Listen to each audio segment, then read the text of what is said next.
బెంగళూరులో పెద్ద ఇల్లు కట్టుకున్నాడు. అది చాలని చెప్పి మళ్ళా ఇప్పుడు వెళ్ళి తాడేపల్లిలో పెద్ద ఇల్లు కట్టుకున్నాడు. బెంగళూరులో పెద్ద 12 ఎకరాల ప్యాలెస్ ఉంది.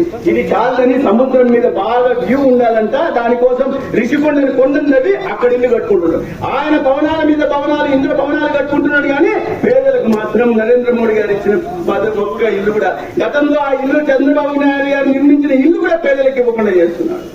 మన ప్రాంతంలో మీరు చెప్పండి, పెద్ద పెద్ద సమస్యల గురించి కాదు, మన ఊర్లో మంచినీళ్లు రోజు వస్తున్నాయా? తాగడానికి మంచినీళ్లు వస్తున్నాయా? మన ఊర్లకు రోడ్లు ఏమన్నా గత 5 సంవత్సరాల్లో పడ్డాయా?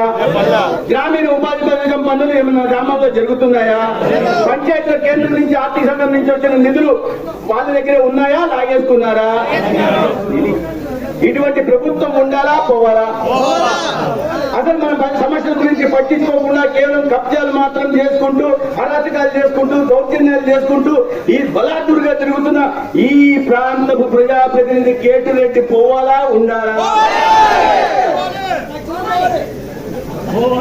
మన ఊర్లో సమస్యలు పట్టకుండా మనం ఇంట్లో చదువుకున్న పిల్లలకు ఉద్యోగ ఉపాధి అవకాశాలు కల్పించకుండా, అక్కా చెల్లికి ఇంటికి నీరు ఇవ్వకుండా, ఇదే ఎక్కడో పోయి శ్రీరంగకు పోయి పేకాట ఆడుకునే ఈ కేటిరెడ్డి ఉండాలా పోవాలా? పంపించేద్దాం. ఏ రోజు పంపిద్దాం? మే 13 ఇవి వాళ్ళు పోవాలంటే మనం ఏం చేయాలా?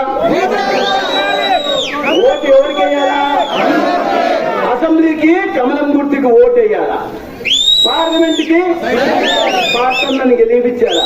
ఈ అసెంబ్లీకి ఇక్కడ కమలం గుర్తు మీద ఓటు, అక్కడ ఓటు చంద్రబాబు నాయుడు గారికి, పవన్ కళ్యాణ్ గారికి పడుతుంది. ఈ రాక్షస ప్రభుత్వం పోయి ఒక సురాష్ట్ర ప్రభుత్వం ఈ రాష్ట్రంలో ఏర్పాటవుతుంది. పార్లమెంట్ సైకిల్ మీద వేసే గుర్తు నరేంద్ర మోడీ గారికి 400 సీట్లతో మళ్ళీ ముచ్చటగా 3వ దేశ ప్రధానిగా నిలబెడుతుంది. మన దేశం రూపు రేఖలు మారుతుంది. ప్రతి పేద జీవితాల్లో వెలుగు నింపుతుంది. చేద్దామా? ఈ అరాజ్య శక్తులను తరిమి కొడతామా? మన జీవితాన్ని మనమే బాగు చేసుకుందామా?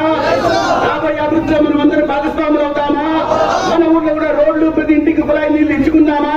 అలా అయితే ఒక్కసారి చెప్పండి, భారత్ మాతా కీ, భారత్ మాతా కీ. తెలుగుదేశం, బీజేపీ, జనసేన ఐక్యత. బాబు మోదీ బాబు పవన్ గారి నాయకత్వం.